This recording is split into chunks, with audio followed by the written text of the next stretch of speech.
주진우 씨는 윤석열과 형동생 하는 사이고 윤석열 검찰총장 임명될 때 윤석열을 엄청나게 찬양해주고 김건희 여사, 최은순 장모의 의혹들 함부로 그런 거 자꾸 가짜뉴스 퍼뜨리면은 고소당한다 조심하라고 민주시민을 오히려 협박한 자가 주진우죠. 얼마 전에 주진우가 KBS 방송에서 아직도 자리를 차지하고 있습니다. 김만배, 윤석열과 한패인 주진우가 최민희 의원이랑 이현주 의원이 나와서 라디오 방송을 했는데 이 최민희 의원이 우리 기술 대통령실 영부인 대리 고발 얘기하니까 이현주 의원이 막아줄 거라고 생각했는데 이현주가 맞다 해버리니까 갑자기 주진우가 표정 싹 바꾸면서 시선을 돌려버리는 거예요. 김건희에 대한 주가 조작이다 이런 걸 얘기를 하니까 송중기 씨가 영국인 여친과 결혼한대요. 주진우가 김건희를 카바쳐주고 있는 영상을 조금 보여드리려고 해요. 주진우 씨의 표정을 좀 유심히 보세요.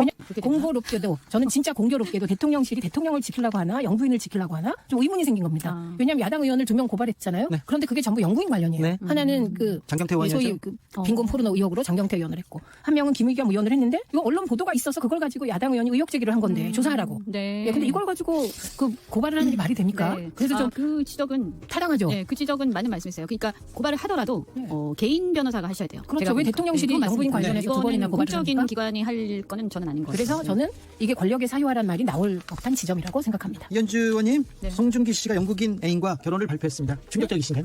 갑자기 왜 뜨거운 아니요, 그것도 중요한 뉴스여가 지금. 별로 생각이 없으세요? 아니 저는 아니 뭐 뭐 사랑에는 국경도 없다. 아니, 그러니까. 근데 저는 그런 시각입니다. 근데 잘 보셨죠? 김건희 얘기를 하니까 떨떠름한 표정, 막 썩은 표정을 지으면서 갑자기 시선을 돌려버리잖아요. 무슨 송중기가 결혼을 한 거를 정치 얘기하다가. 주진우 믿지 마세요. 주진우는 윤석열과 한패, 또 김만배랑 한패예요. 주진우가 김만배, 화천대유의 김만배랑 윤석열이랑 한패라는 또 정황이죠 이게. 청담동 아파트를 18억 7,700만 원에 융자도 안 받고 한 방에 현금을 주고 청담동 아파트를 사요. 어디서 돈이 나서 기자가?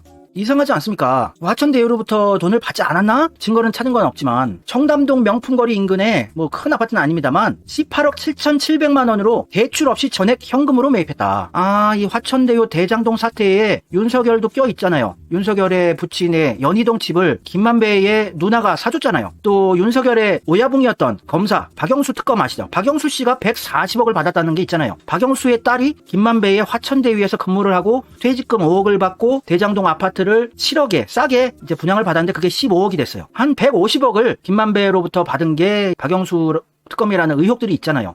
그렇다면 윤석열과 김만배와 친분을 유지했던 윤석열 검찰총장 될 때 윤석열을 카바쳐주고 참 찬양했던 주진우가 이렇게 20억 가까운 현금을 이거 이렇게 18억 7,700만 원을 현금으로 준비할 수 있는 사람 별로 없습니다. 기자가 어디서 났을까 이 돈을. 이거 한동훈이 압수수색 해봐야 되지 않을까요? 주진우 압수수색하면은 이제 탈탈 털릴걸요? 김어준 씨를 아직도 좋아하는 분들 계세요. 뭐 이해는 합니다. 예전에 정말 열심히 독재 정권과 투쟁해 오지 않았습니까? 이명박 박근혜 정권 때. 그때의 그 초심은 참 존경합니다. 큰일을 하셨죠. 근데 문재인 정권이 창출되고 김어준 씨도 변질되었다고 저는 믿어요. 그렇게 보일 수밖에 없어요. 왜냐면 문재인을 어떻게든 대통령 만들려고 이재명 안 좋게 보고 수박들은 엄청나게 키워줬어요. 또 보수 여론조사 기관인 리얼미터도 무진장 키워줬어요. 그러다가 나중에 병주고 약주고를 하는 게 자꾸 보여지는 겁니다. 김어준 씨가 그 마약 사범의 전과 오범인 김부선 씨를 방송에 불러서 남방 열사라고 대단한 민주주의를 지키는 여성이라고 크게 키워줬어요. 기억하십니까? 김부선 키워준 게 김어준 방송이란 거. 그래 놓고선 이 김부선 불륜설, 이재명 불륜설을 처음 보도를 한 것도 김어준의 뉴스공장이에요. 주진우랑 김어준이 한패가 돼서 이재명 죽이기를 해놓고선 나중에 이재명을 어떻게 살려준답시고 병원 가서 거식에 점이 있는지 아예 그 검사를 받아라 이런 조언까지 해주면서 병주고 약주고로 하는 거예요. 희한하죠. 또 19대 대선 민주당 경선 때 민주당의 수박들 전해철을 비롯해서 많은 세력들이 이재명 죽이기를 가짜뉴스, 의혹, 소문들만으로 조지기를 했었어요. 개경군 김씨 트위터 사건이라든지 일배설, 조폭 연루설, 김부선 불륜설 별의별 걸로 수박들이 이재명 죽이기를 했었는데 이재명도 억울하니까 자기도 자기를 지키기 위해서 문재인 아들의 문준용의 고용정보원 5급 채용 의혹을 밀었어요. 그랬다고 이제 김어준이나 그 당시 뭐 대깨문 친문 세력들이 이재명 죽이기 했었죠. 감히 문재인의 아들을 건드려? 그래서 이재명이 참 속상했죠. 이재명 그때부터 지지했던 분들도 속이 썩었죠. 이재명은 잘못한 게 없는데 가짜뉴스로 이재명 죽이게 해놓고선 진짜 의혹이 있는 문재인 아들의 그 채용 비리에 대해서 언급한 거 가지고 이재명 죽이기를 했었지 않습니까? 그래 놓고선 이재명 나중에 방송에 불러가지고 사과하래요. 사과하세요. 사과하시라고. 그래놓고선 이재명을 지켜줬대요. 살려줬대요, 김어준이. 그렇게 조직이 앞장선 게 김어준이었었는데 나중에는 이재명 지켜주는 척, 지지하는 척하고 병 주고 약 주고 전문가예요, 김어준 씨가. 그리고 몰빵론으로 수박들의 권력을 공고히 해줬죠. 친문 세력을 지켜준 게 김어준 아닙니까? 사과 발언, 해명 발언 한마디도 없었어요. 지금 윤석열 정권이 되고 이 민주 세력의 괴멸이 된 그 시작이었던 윤석열 총장을 찬양을 해줬어요, 김어준이. 적군의 대통령이 됐으면은 정치 방송 못합니다. 자기가 추천해주고 가바 쳐주고 찬양했던 사람이 그 윤석열이 대통령이 됐는데 아직도 최고의 정치 유튜버래요. 우리나라 민주시민들이 얼마나 선동 세뇌당해 왔는지 아시겠지요. 이런 말 했잖아요. 윤석열은 권력과 돈에 빌붙는 타입이 아니에요. 저는 윤석열 총장을 신뢰해요. 애초 이 조국 수사 출발은 충정에서 시작한 거란 걸 의심하지 않아요. 윤석열 총장이 강직한 검사인 건 맞습니다. 김어준 씨, 이렇게 윤석열 찬양해준 거 맞지 않아요? 이거에 대해서 해명, 사과 한마디 있었습니까? 또 윤석열에게 문재인 대통령은 검찰 조직 밖에서 처음 발견한 형님이죠. 윤석열에게 문재인 대통령은 마치 아버지 같은 존재입니다. 제가 윤석열의 오야붕이 문재인이다 수십 차례 말씀드렸는데 김어준 씨 똑같은 얘기하네. 윤석열에게 문재인은 아버지 같은 존재다. 오야붕이라는 게, 오야라는 게 부모를 뜻해요, 일본어로. 어머니 아버지를 오야라고 합니다. 오야와 같은 역할을 하는 분, 오야붕. 그러니까 아버지 같은 저랑 똑같은 얘기를 하시네요. 아버지의 성공을 진심으로 바라는 아들이 윤석열이죠. 형제들 중에 불량 아들이 있다? 윤석열에겐 그 불량 아들이 바로 조국입니다. 조국 죽이기 하고 또 살리자고 이러고 병 주고 약 주고 전문가죠, 김어준은. 그냥 김어준이 그렇게 의리가 없는 사람이라고 안 봐요. 저는 김어준 씨 상당히 의리 있고 정의파라고 생각을 합니다, 기본적인 베이스는. 근데 돌아오지 못할 강을, 요단강을 건너버렸어요. 수박들하고 너무 한패가 되는 바람에. 그리고 너무 돈과 권력을 누리다가 또 자기가 벌려놓은 사업들도 많습니다. 딴지일보다 별의별 거 쇼핑몰이다. 그 직원들 자기의 돈과 권력을 초심으로 돌아가기에는 너무 발을 깊게 담궈놔 버렸어요. 그래서 김어준도 고민이 많을 겁니다. 나름 정의로운 사람이라고 저는 믿고 있지만 돌아올 수 없는 강을 건너버린 느낌이 드는 거예요. 그래서 인상이 점점 안 좋아지는 것 같아요, 김어준 씨 인상이. 자신을 속이고 있다는 것을 자기는 인정하고 싶지 않지만 얼굴에서 드러나는 거죠. 인상이 점점 안 좋아져요. 자신을 속이고 있는 겁니다. 그 정의로움을 속이고 지금 돈과 권력을 유지할 수밖에 없는 상황으로 자기도 괴롭다고 저는 느껴집니다. 그래서 김어준이 지금 이재명 조금 칭찬을 해준다, 지켜주려는 스탠스를 보인다는 거는 병주고 약주고예요. 그리고 김어준은 워낙 강렬한 좌파 방송이라서, 최고의 좌파 방송이라서 중도층이건 보수층이건 아예 안 봅니다. 우리 민주 시민 여러분들 가세현 봐요? 신의 한 수 봐요? 아예 안 보죠. 오히려 가세현에서 미는 대선 후보가 있으면 라고 아예 단정해버리지 않습니까? 똑같아요. 그 김어준이 이재명 좀 칭찬해주고 밀어준다고 해서 확장성 안 늘어나요. 언급 안 하는 게 나아요. 전략적으로 크게 보고 생각해보세요. 김어준이 이재명 칭찬해준다고, 지지해준다고 그거 가지고 면죄부를 주시면 안 되는 겁니다. 김어준도 그거 아는 수준이에요. 정치 채널 오래 하면은. 이 정치판이 그렇게 여러분들이 바라보는 것처럼 정의롭고 빤히 눈에 보이는 세상이 아니에요. 매우 지저분하고 교활합니다. 김어준이 이재명 찬양해준다고 우리 편도 아니고 이재명이 오히려 손해보는 거란 걸 인식을 하셔야 돼요. 그래서 제가 20대 대선 때 이재명의 문재인과의 전략적 거리를 두기를 해야 된다. 문재인 정권과 이재명은 다르다라는 것을 계속 어필하지 않으면 이재명의 확장성은 제한될 수밖에 없다. 이렇게 계속 주장을 했었는데 그걸 또 갈라치기라고, 나 진짜.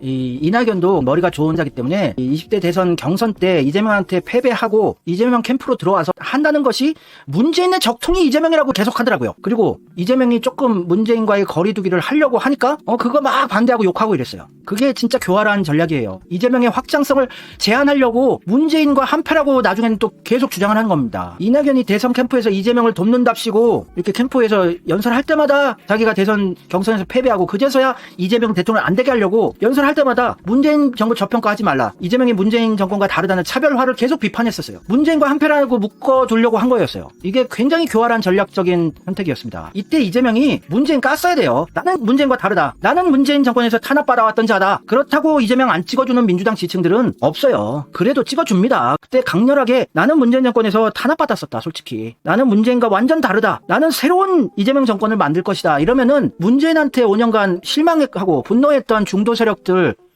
이재명 많이 찍어줬어요. 거리두기를 했어야 된다고요. 자기는 문재인과 다르다. 그거를 계속 주장을 했었어야 됩니다. 중도 보수 세력들은 문재인을 저주해요. 진짜 문재인만 같이 비판만 해도 마음을 여는 사람들입니다. 문재인이 얼마나 싫었는지 이재명까지 한통속이 돼서 피해를 본 거죠. 근데 중도 보수 세력들은 어렴풋이 이재명이 일은 잘한다는 그런 이미지는 갖고 있어요. 그래서 지금 경기가 안 좋아지고 경제가 폭망으로 갈수록 윤석열이 좋아서 찍은 사람들은 별로 없습니다. 진짜 윤석열의 팬은 없어요. 팬층이란 게 없습니다. 그래서 쉽게 돌아설 수 있는 얕은 가벼운 팬층, 지지층을 가진 게 윤석열이니까 이재명이라는 대안을 확실하게 어필을 해야죠. 윤석열은 이렇게 거지같이 하는데 문재인 정권 때 이렇게 잘했다라는 프레임이 지금 대부분의 정치 유튜버들인데, 민주계열 유튜버들. 그런 프레임으로는 이재명 대통령 못 만들어요. 확장성 적인 면에서 전혀 마이너스입니다. 윤석열이 아무리 똥볼을 차고 나라를 망조로 안내를 해도 문재인 똥이 묻어있는 민주당은 절대 안 찍어요. 문재인과 완전 다르다. 문재인 정권 때 계속 탄압받고 괴로웠던 게 이재명이다. 이런 거 계속 어필하고 이재명 지지자들이 문재인을 비판하고 이런 그림들이 전달이 되면 이재명은 확장성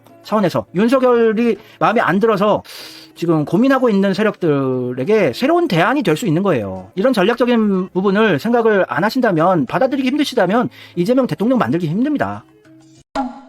노무현도 삼성의 정치 자금을 받을 수밖에 없었어요. 그래서 내각제를 찬성할 수밖에 없는 스탠스였습니다. 노무현도. 그게 참 슬픈 현실이었는데, 지금처럼 뭐 기부 문화라든지 후원금 문화가 발달이 안 됐던 시기였기 때문에 노무현 정권도 대선 자금을 한나라당 823억, 노무현 캠프도 97억, 그냥 택도 없이 적은 수준이지만 보수에 비해서 어찌됐건 삼성의 정치 자금을 받을 수밖에 없었어요. 그래서 이재명 펀드 만들고 후원금 모금하고 이런 거예요. 그래서 노무현 정권도 내각제를 찬성하는 스탠스였습니다. 안희정 씨 삼성에서 30억 원 수수. 삼성 정치자금 받을 수밖에 없었어요. 그런 정치 안 하고 싶었던 게 이재명이었어요. 그래서 노무현 대통령이 이렇게 슬픈 얘기를 했었어요. 돈 없이 정치할 수 없나? 이게 나한테 가장 숙제다. 돈 안 드는 정치란 게 이렇게 어려운 거냐? 그러시면서 우시는 거예요. 자, 더러운 돈 받고 싶지 않았지만 그 당시 정치판은 그럴 수밖에 없었어요. 그래서 문재인 정권 때도 내각제에 찬성하는 스탠스였습니다. 어쩔 수 없이. 그 돈을 받으면 내각제는 찬성을 해야 되는 거니까. 돈입니다, 돈. 첫째로 집권하는 과정에서, 권력을 가진 과정에서 그들이 돈을 쓰면 안 돼요. 그들이 돈을 쓰고 나서 어떻게 그들을 제재합니까? 이미 한 몸이 됐는데. 그래서 저는 절대로 이상한 돈 쓰지 않고 이상한 사람 만나고 이상한 사람한테 도움 받지 않습니다. 제가 안 하는 거예요. 그렇게 얘기하면 할 수가 없어요. 누가 저한테 그래요. 그런 식으로 해가 당신 대통령 못 됩니다. 그래서 제가 그랬어요. 그렇게 해서 대통령이 되신다면 안 합니다. 예, 이재명은 깨끗해요, 진짜로. 돈을 절대 이상한 데서 안 받습니다. 그게 존경할 만한 부분이죠, 이재명의. 그 적폐청산을 할 만한 이 깜냥이 되죠. 자격이 있는 겁니다. 이재명이 어떻게든 정치자금 안 받고 대통령 돼보려고 노력했던 거예요. 그래서 이재명 펀드를 이렇게 만들고, 이재명은 우리 민주시민들의 돈으로 대통령 만들 수 있습니다. 힘든 길이지만 이재명은 진짜 적폐청산 하려고, 자기가 당당하려고 더러운 정치자금 한 푼도 안 받은 거예요. 그래서 아직도 깜빵 안 가고 살아남아 있는 거죠. 뭐 MBC 기사인데요. 옛날 기사예요. 배현진 씨가 그때 아나운서였네. 이재명 성남시장 당시에 나를 감시하라. 성남시청 시장실에 CCTV를 설치하고 여기저기 CCTV 다 설치했어요, 이재명이. 그래서 그 누구로부터 들어온 돈 안 받으려고. 돈 봉투 건네려는 사람이 많아서 CCTV를 설치했다. 이재명은 제가 믿을 만한 거예요. 그래서 저도 변치 않고 이재명도 변치 않으니까 계속 지지를 할 수밖에 없는 겁니다. 가장 깨끗한 정치인을 가장 더러운 정치인으로 만들어버리는 게 언론이에요. 근데 그 언론과 한패가 돼서 권력 시작한 게 문재인이라고요. 언론 개혁할 찬스가 무진장 많았고 힘도 있었고 지지자들도 무진장 지지를 해줬는데 자기가 나서서 언론 개혁 반대하고 종편 채널들 불법 재승인 해준 게 문재인 맞습니다. 그거 팩트예요. 문재인이 언론 개혁 반대했고 종편 채널들 불법 재승인 해준 건 팩트입니다.